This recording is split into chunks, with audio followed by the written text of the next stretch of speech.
원래 오늘부터는 사실은 성경책 하나, 히브리서나 여호수아서나 이런 성경책 하나를 좀 잡아서 강해 설교를 시작하려고 했는데 저희가 교회를 이전하고 여러 가지 좀 변화를 가질 수 있겠다는 생각이 들었고 그 과정에서 설교가 좀 끊기면 좀 이상할 것 같아서 교회가 이제 이전하기까지는 제가 좀 주제를 기초가 되는 교리를 중심으로 좀 가르쳐 드리고자 하고요. 이제 이전하게 되고 여러 가지 좀 세팅이 되면 수요 예배도 있고 저희가 이제 주일 오후에 설교 공부도 있는데 이런 부분들을 저하고 김영희 목사님께서 나눠서 이제 하시게 될 것 같은데 뭐 그런 부분이 좀 세팅이 되면 그때 제가 이제 강해 설교를 진행하도록 하겠습니다.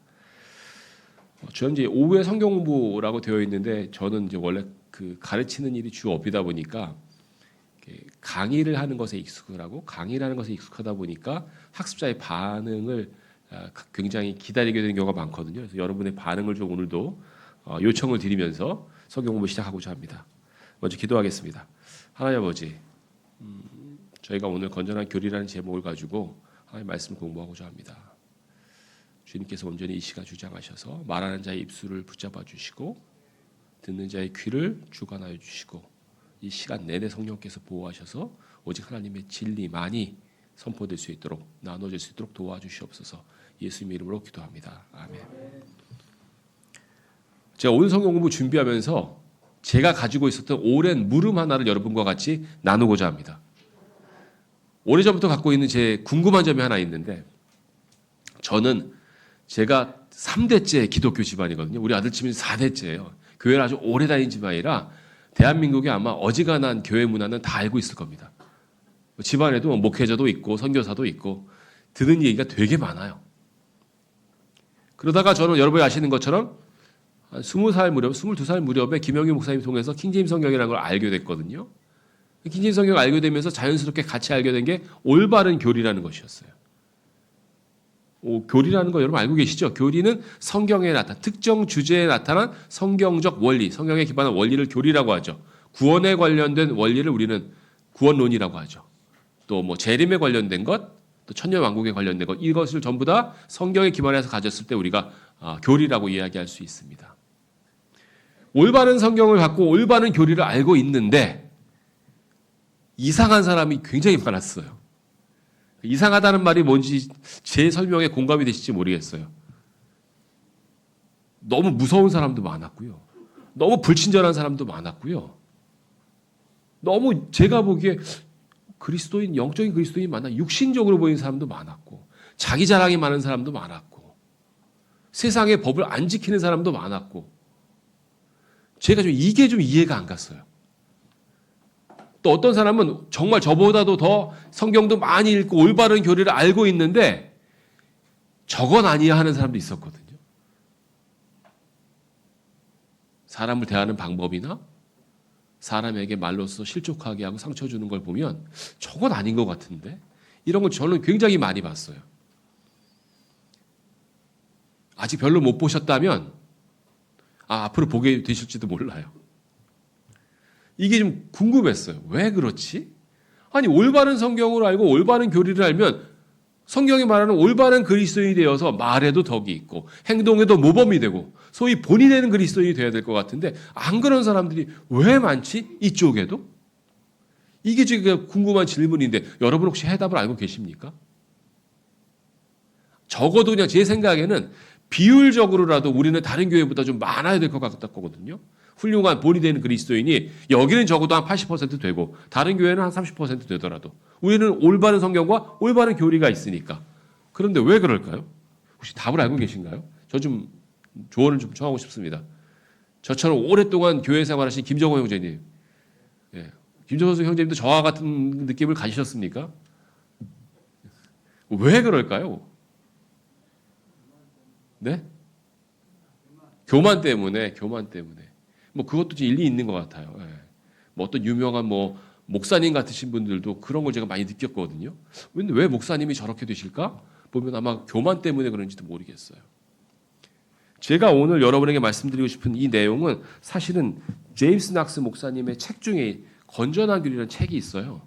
이게 이제 승리의 생활 시리즈라고 5권쯤 되어 있는데 그 중에 이제 한 권이에요. 이걸 읽어보면서 답이 여기에 있는 거 아닌가라는 생각을 하게 됐어요. 그래서 그 답을 여러분과 같이 한번 나눠보고 싶었어요.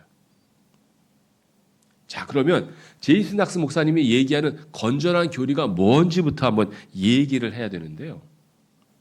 건전한 교리 전에 여러분 교리에 대해서는 잘 아시죠? 많이 들어보셨죠? 우리 교회는 교리에 대해서 많이 공부하셨죠? 우리 교회에서. 교리라는 말이 성경에 모두 몇 번 나오죠? 닥트리라는 말이?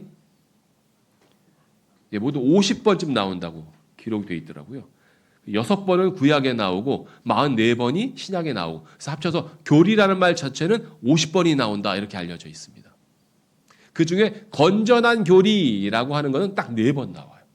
자, 건전한 교리라는 말은 영어로는 sound doctrine 이렇게 되어 있는데 건전한 교리가 무슨 뜻일까요? 건전하다는 말이 무슨 뜻일까요? sound라는 말은 명사로 쓰이면 소리고 형용사로 쓰이면 우리가 보통 건전하다 이렇게 번역을 하는데 건전하다는 말 여러분 언제 써보셨어요? 혹시 그런 말 들으셨어요? 건전한 마음은 건강한 몸에서 나온다. 이런 말 들어보셨습니까? 유명한 라틴어 경구인데요. 그러니까 몸은 건강하다라고 표현하고 마음은 건강한 것 같은데 마음은 건전하다라고 표현하는 것 같아요. 그럼 건강하다, 건전하다는 건 무슨 뜻이에요? 부족함이 없는 거예요. 여러분은 몸이 건강하십니까? 몸이 건강하신 분들은 어떠한 변화가 있어도 어떠한 행동이 있어도 두려움이 없죠.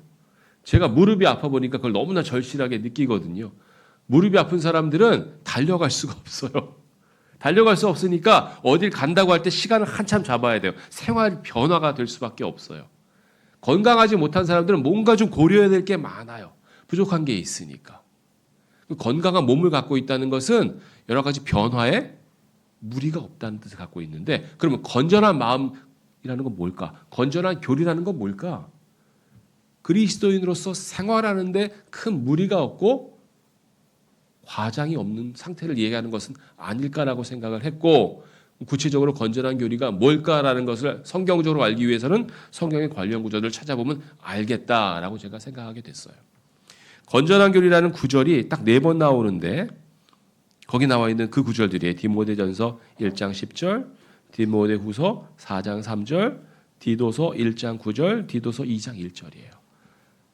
그럼 건전한 교리와 올바른 교리를 좀 구분해야겠다는 걸 먼저 시작을 해야 될 것 같아요. 문제 제기 관련해서.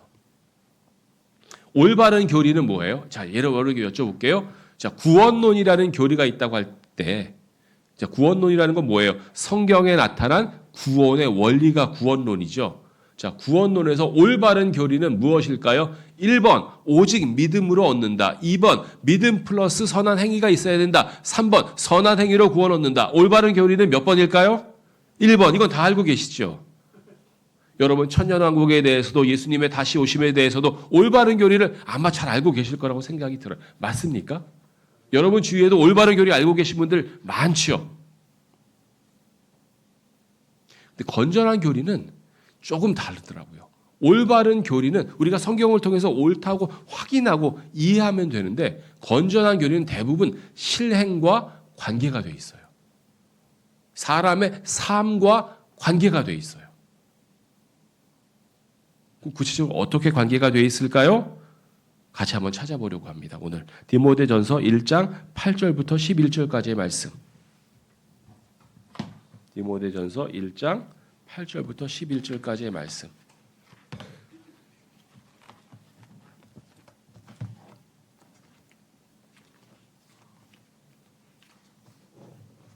자, 다 찾으셨으면 다 같이 한 목소리로 한번 읽어볼까요? 시작. 그러나 만일 사람이 율법을 합법적으로 사용한다면 율법은 선한 것이라는 것을 우리가 아느니라. 이것을 알지니 율법은 의로운 사람 때문에 만들어진 것이 아니요 오히려 무법자들과 순종하지 않는 자들 때문에 만들어진 것이니 불경건한 자들과 죄인들과 거룩하지 않고 속된 자들과 아버지를 살인하는 자들과 어머니를 살인하는 자들과 살해범들과 행음에 빠진 자들과 남자들로 자신들을 더럽히는 자들과 납치범들과 거짓말쟁이들과 위증하는 인물들과 혹여 건전한 교리를 역행하는 다른 어떤 것이라도 있을까 하여 만들어진 것이라. 이 교리는 찬양받으시는 하나님의 영광스러운 복음에 따른 것이니 내가 신뢰를 받아 그것이 나에게 맡겨진 것이라. 자, 건전한 교리가 어떤 것인가 볼 수 있는 내용들이 쭉 나와 있어요. 그런데 재밌는 것은 율법에 관련해서 처음에 나와 있어요. 자, 제가 여러분에게 율법을 지켜야 됩니다. 십계명을 지켜야 구원받습니다라고 말씀드리면 여러분들은 이 교회를 떠나셔도 좋습니다. 그건 틀린 교리입니다. 올바른 교리가 아닙니다. 그런데 율법에 있는 말씀들이 도움이 됩니다. 그리스도로서 살아가는데 좋은 것들이 많습니다. 이것들은 마땅히 우리도 실행해야 됩니다. 따라야 됩니다. 라고 말씀드린다면 그것은 건전한 교리일까요? 아닐까요? 건전한 교리예요. 더 말씀드려 볼까요? 그 건전한 교리는 영광스러운 복음에 따른 것일까요? 왕국 복음에 따른 것일까요? 영광스러운 복음에 따랐다고 돼 있어요. 왕국 복음 아니에요. 저는 율법주의자 아니고요. 왕국 복음을 따르는 사람도 아닙니다.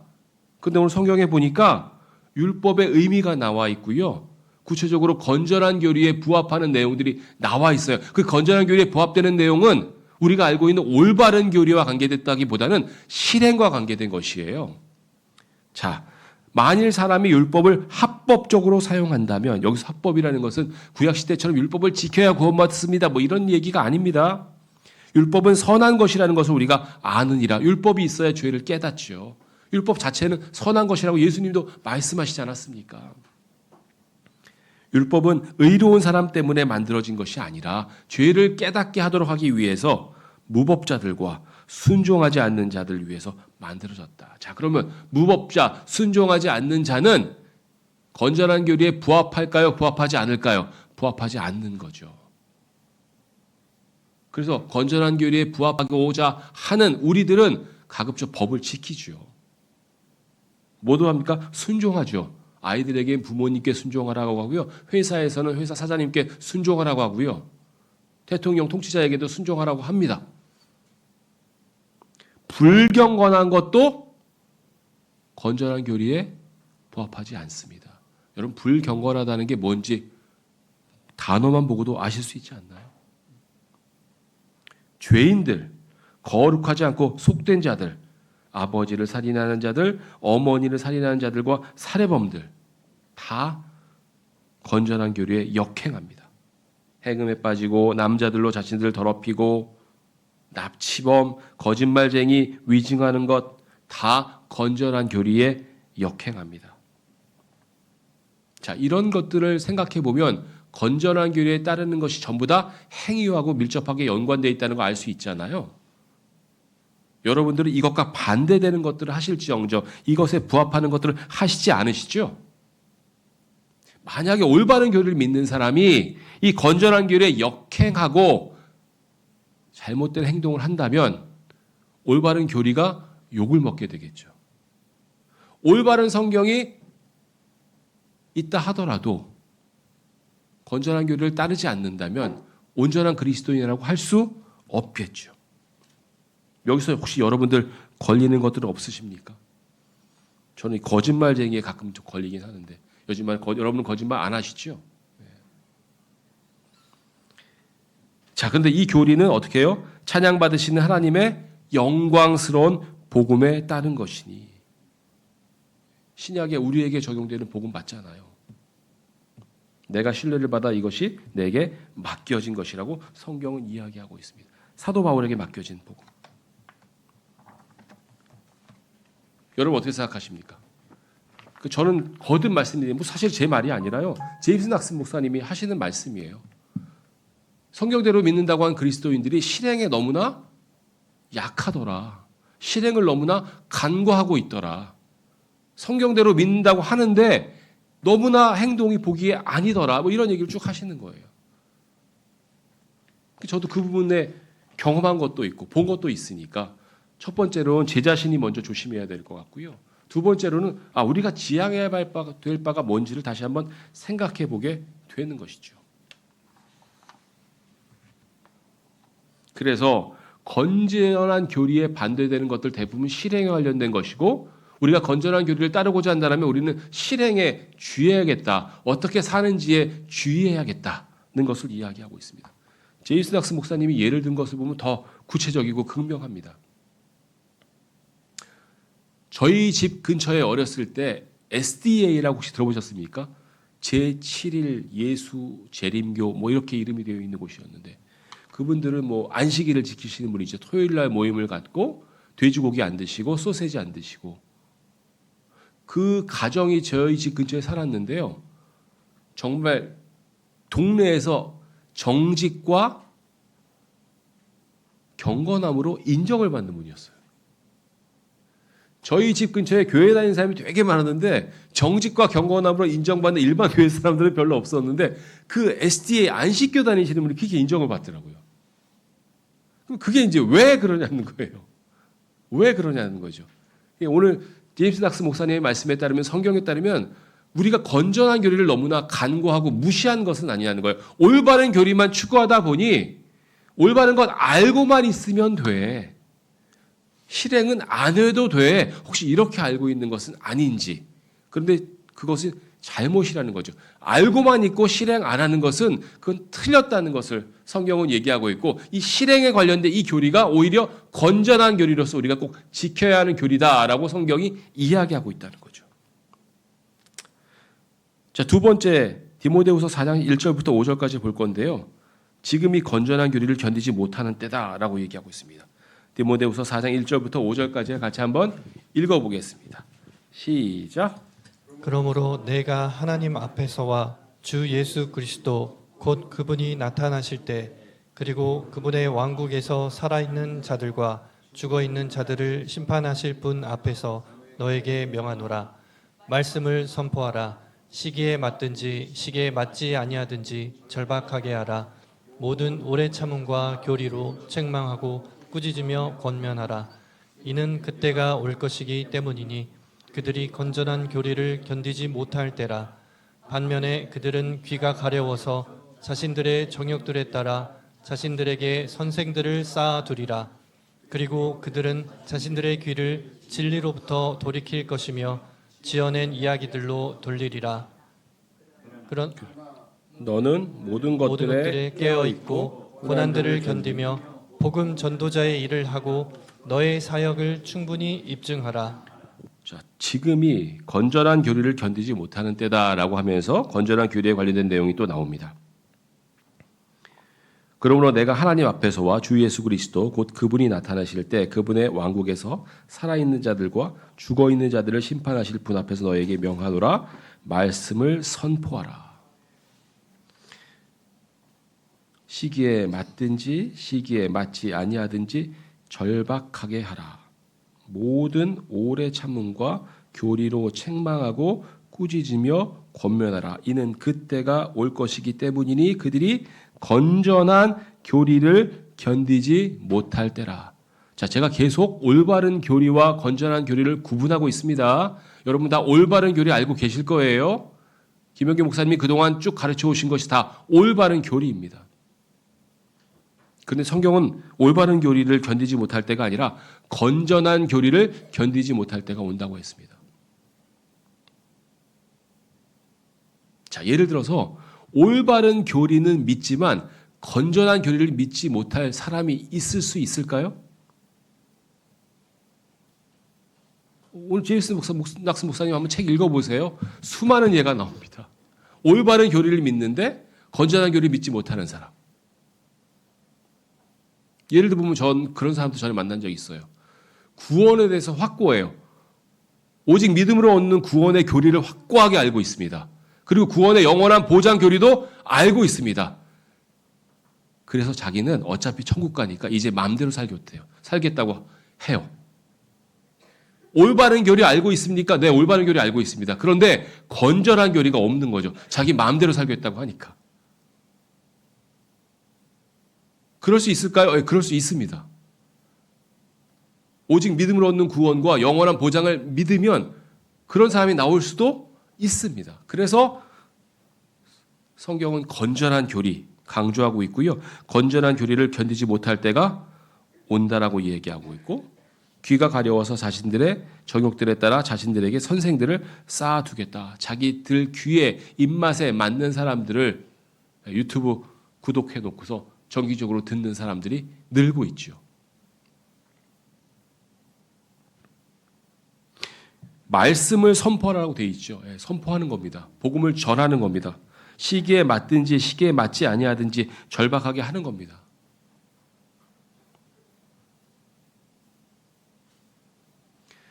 제가 말하고 행하는 것에 대해서 좀 오해가 가끔 있을 때가 있는데 그 중에 한 가지가 이제 아마 전도하고 거리에서 설교하고 이런 것인 것 같아요.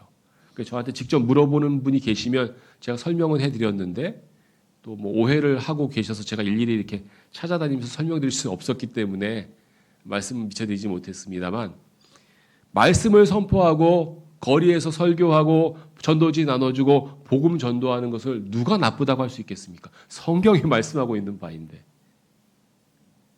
그런데 제가 김영기 목사님께서 한번 질문을 드렸어요. 혹시라도 이 교회에서 그렇게 가르쳤는지 싶어서.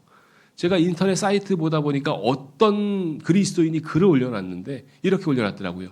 거리 설교하지 않는 사람은 참 그리스도인이 아니다. 거리에서 전도지 돌리지 않는 사람은 바이블 빌리버가 아니다. 그렇게 글을 올려놓은 걸 봤어요, 제가. 이런 사람도 있나? 제가 김영기 목사님께 그날 바로 여쭸어요. 목사님도 그렇게 생각하세요? 김영기 목사님이 저하고 답을 줘. 에이, 그건 아니지. 거리 설교하고 전도하는 게 좋은 거지만 그걸 안 한다고 해서 바이블 빌더버가 아니고 그리스도인이 아니면 그건 말이 안 되는 거잖아요. 저는 그 생각에 100% 동의하거든요. 그렇게 생각하지 않는 사람도 있더라고요. 인터넷에서 글을 보니까. 저는 그걸 따르지 않는다는 거죠. 모든 사람이 거리 설교를 해야 된다. 모든 사람이 거리 전도를 해야 된다라고 생각하지 않아요. 좋은 겁니다. 모든 사람이 성경은 날마다 5시간씩 읽으면 좋아요. 2시간씩 읽으면 좋아요. 못하는 사람이 많아요. 못한다고 해서 열등한 그리스도인이라고 저는 생각하지 않아요. 다른 자기가 잘하는 영역이 있을 테니까. 어떤 분은 교회에 와서 열심히 섬기시는 분도 계시고 음식을 봉사하는 분도 계시고 설거지 하시는 분도 계시고 그걸 어떻게 제가 우열을 나눌 수 있겠습니까? 다 주님의 일을 위해서 하는 건데. 성경에 있는 것처럼 말씀을 선포하고 시기에 맞든지 맞지 않는지 절박하게 하는 거 중요하고요. 모든 오래 참음과 교리로 책망하고 꾸짖으며 권면하는 거 중요합니다. 왜냐하면 지금 이 시대에는 건전한 교리를 견디지 못하기 때문에 그 건전한 교리를 견디지 못하는 게 그냥 세상 사람들만 해당되는 게 아니라 교회 내에서도 저는 충분히 가능하다고 봐요. 왜냐하면 제가 여러분께 드리는 내용이 여러분 불편하지 않으세요? 저는 대부분 이 건전한 교리에 준하는 내용들을 많이 말씀드리거든요. 어떤 분들은 불편할 수 있다고 생각이 듭니다. 저도 고민했어요. 하지 말아야 되나? 그렇게 불편하신데 제가 해야 되나? 굳이? 말씀에 있는 거는 그래도 해야 되지 않을까요? 말씀에 없는 게 아니라 제가 말씀에 없는 거라면 그건 제가 그만둬야 될 일이지만 성경 말씀에 있는 거라면 그래서 그들은 자신들의 귀를 진리로부터 돌이킬 것이며 지어낸 이야기들로 돌리리라. 성경 말씀에 있는 그 자체의 팩트보다 사람들이 만들어낸 얘기들에 더 관심을 갖게 되는 때가 바로 지금이라는 거죠. 그래서 너는 모든 것들에 깨어있고 고난들을 견디며 복음 전도자의 일을 하고 너의 사역을 충분히 입증하라고 이야기하고 있습니다. 입증한다는 말은 두 가지죠. 성경적으로 옳은 일인지 입증해야 되고요. 우리의 모든 사역, 우리의 모든 섬김이. 그리고 사람들의 간증과 기도와 변화를 통해서 입증이 돼야 되죠. 우리 하고 있는 일이 옳은지. 성경은 사역을 입증하라고 분명히 나와고 있고요. 충분히 입증하라고 나와 있습니다. 목사인 저는 적어도 성경적으로 옳은지를 충분히 입증하려고 할 것이고요. 모든 일들에 대해서, 모든 사역에 관련된 것들에 대해서 여러분들이 주목하여 보시기 바랍니다. 그 사역을 하는 사람들이 삶의 그리스도인으로서의 삶의 모범이 되는지. 여러분, 이 리더라고 하는 사람들이 모범이 되고 본이 되지 못하면 따를 수 있겠습니까? 대한민국의 정치가들이 법을 무시하며 우리가 그 정치가들 따를 수 있겠습니까? 제가 이번에 학회가 있어서 몽골에 갔다 왔거든요. 주중에. 그 몽골에 있는 몽골 대학 교수들하고 만나서 얘기를 하는데 그들이 땅을 치며 한탄을 해요. 몽골은 모든 자원이 있는데 왜 아직도 빈국인가? 한국은 아무 자원도 없는데 왜 부국인가? 저도 잘 모르겠어서 그 교수한테 물어봤어요. 교수님 어떻게 생각하세요? 이랬더니 정치가 썩었다 그러다. 몽골은 정치가. 지금도 해외에서 많은 부자 나라들이 수많은 원조를 해주고 있는데 그 돈이 어디로 가는지를 알 수가 없대요. 정치가들이 자기 주머니에 다 집어넣어서 그 돈이 제대로 활용이 안 되는 거예요. 리더가 바로 서야 나라고 서는 것처럼 교회에서도 모든 리더들도 저는 마찬가지라고 생각해요. 올바른 교리를 아는 것에 그치지 말고 건전한 교리를 알아서 모범이 돼야 된다라고 생각을 하거든요. 그리고 그 사역들이 충분히 입증이 돼야 한다고 생각을 해요. 이제 앞으로 우리가 교회가 옮겨가게 되면 또 지금도 그렇지만 또 많은 리더들이 아마 세워져야 될 거라고 생각하거든요. 저는 이 건전한 교리에 준해서 우리 모든 리더들이 섰으면 좋겠다고 생각을 합니다. 자, 이어서 세 번째는 권면과 확신이라고 제가 했는데요. 디도서 1장 6절부터 11절까지의 말씀을 같이 한번 읽어보겠습니다. 디도서 1장 6절부터 11절까지의 말씀입니다. 시작.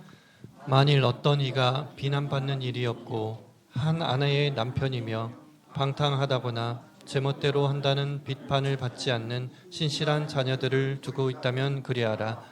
이는 감독은 하나님의 청지기로서 비난받을 일이 없어야 하며 자기 뜻을 고집하지 않고 급히 성내지 않으며 술에 자신을 내주지 않고 구타하는 자가 아니며 더러운 이익에 자신을 내주지 않아야 하기 때문이라.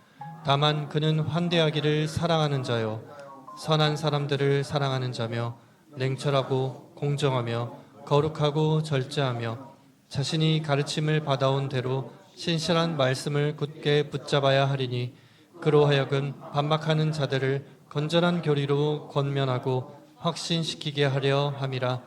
이는 제멋대로 행하는 자들과 헛된 말로 수다 떠는 자들과 속이는 자들이 많기 때문이니 특별히 할례자들에 속한 자들이 그러하니라.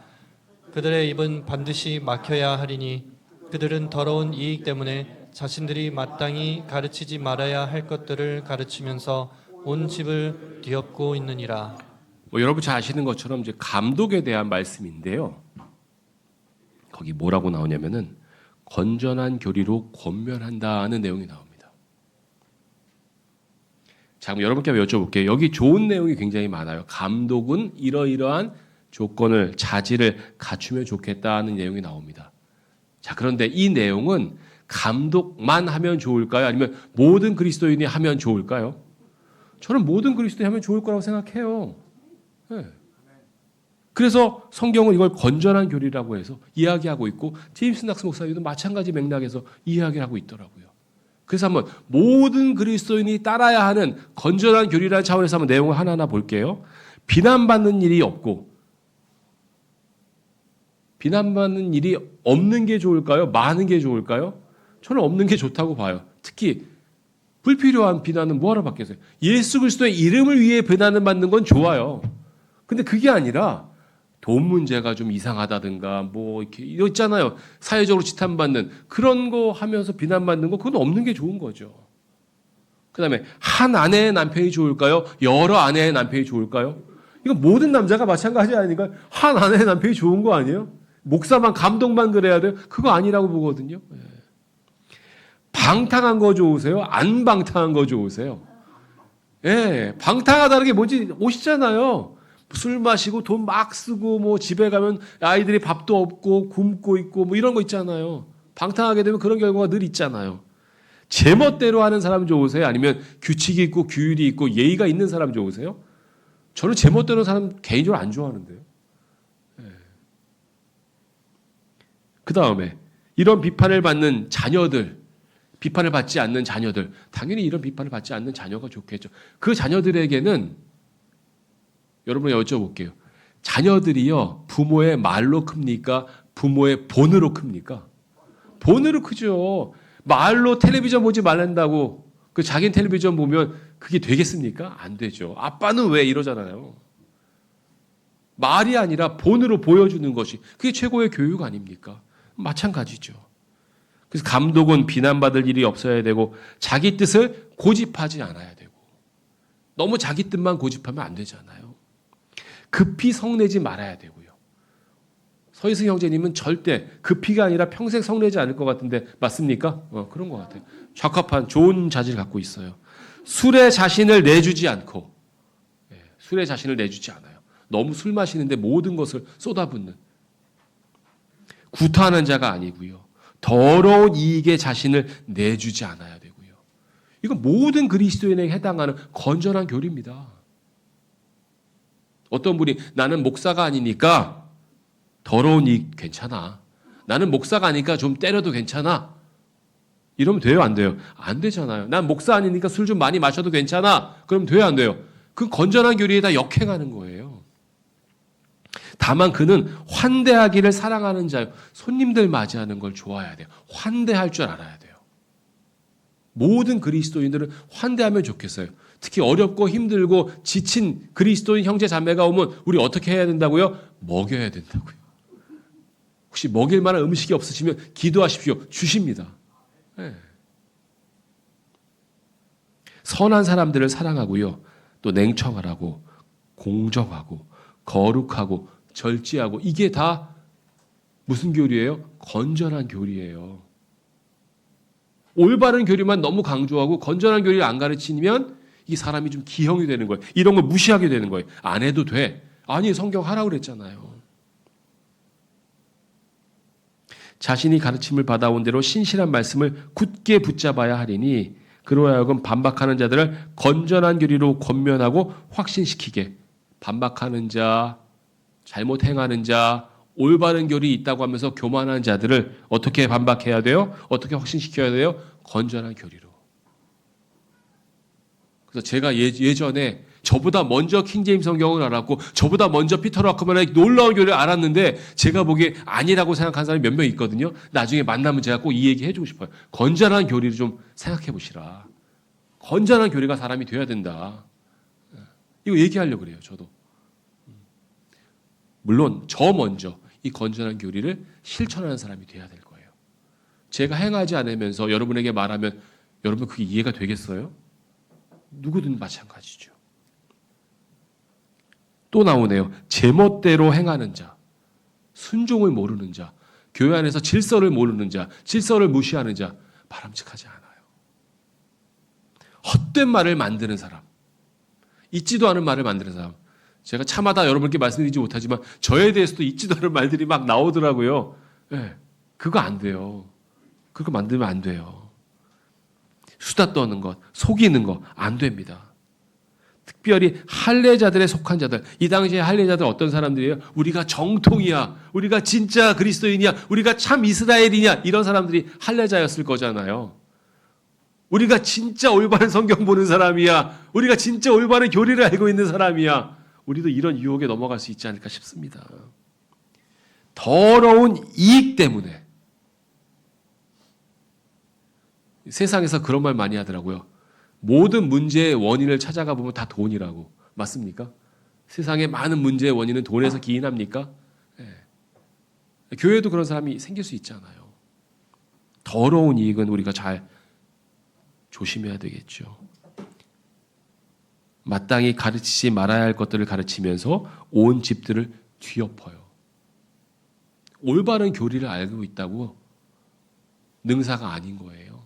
건전한 교리를 알아야 좋은 그리스도인이 될 수 있다고 저는 생각합니다. 저는 여러분들이 올바른 교리들 아는 거 중요하다고 생각하지만 건전한 교리 없이 올바른 교리 아는 것은 막고 싶어요. 제가 아는 대부분의 사람들은 거기서 교만으로 넘어가더라고요. 건전한 교리와 올바른 교리가 균형 있게 여러분 모두에게 갖춰지기를 바랍니다. 자, 건전한 교리의 효과가 뭔지 마지막으로 살펴보고 마칠게요. 디도서 2장 1절부터 5절입니다. 디도서 2장 1절부터 5절. 같이 읽어볼까요? 시작. 그러나 너는 건전한 교리에 알맞은 것들을 말하라. 이는 나이 많은 남자들로 하여금 냉철하고 진중하며 절제하고 믿음과 성도의 사랑과 인내 안에서 건전해지게 하려 함이라. 나이 많은 여자들도 이와 같이 하여 거룩함에 걸맞은 품행을 지니고 거짓 고소자들이 되지 말며 많은 술에 자신을 내주지 않고 선한 것들의 선생들이 되게 하려 함이라. 이는 그들이 젊은 여자들을 가르쳐 그들로 하여금 냉철하고 자신들의 남편들을 사랑하며 자신들의 자식들을 사랑하고 사려 깊고 순결하며 가정을 지키는 자들이 되고 선하며 그들 자신의 남편들에게 순정하게 하려 함이니 하나님의 말씀이 모독받지 않게 하려 함이라. 너는 건전한 교리에 알맞는 것들을 말하라. 그 건전한 교리에 알맞는 것들 다시 한번 확인시켜주고 있는데 아까 배운 나온 내용들하고 비슷한 게 많아요. 냉철하라. 너무 감정적으로 휩싸이지 말고. 진중하라라고요. 진중하라는 말은 뭐 성경에도 여러 번 나오지만 우리 동양에서 유교에서 가르치고 있는 도덕하고도 좀 유사합니다만 말을 절제하는 건 중요한 것 같아요. 왜냐하면 우리가 말로 상처 주고 말로 실수하는 경우가 많기 때문에 절제하고 음식이든 욕심이든 과도한 거 하지 말고 적절하게 믿음과 성도의 사랑과 인내 안에서 건전해져라. 당연히 믿음이 전제돼야 되고요. 또 나오네요. 성도의 사랑. 여러분 주위에 성도의 사랑을 잘 보여주는 모범들이 있으십니까? 이제 여러분이 그렇게 되시기를 성경은 말씀하고 있습니다. 또 인내 안에서 건전해지도록. 여자분들에게도 똑같은 내용들을 전하고 있는데 거룩함에 걸맞는 품행, 거짓 고소자들이 되지 말고 많은 술에 자신을 내어주지 않고 선한 것들의 선생님들이 되어야 되겠다. 선한 것, 하나님 뜻에 부합하는 선한 것들을 가르치는 사람이 되어야 되겠다.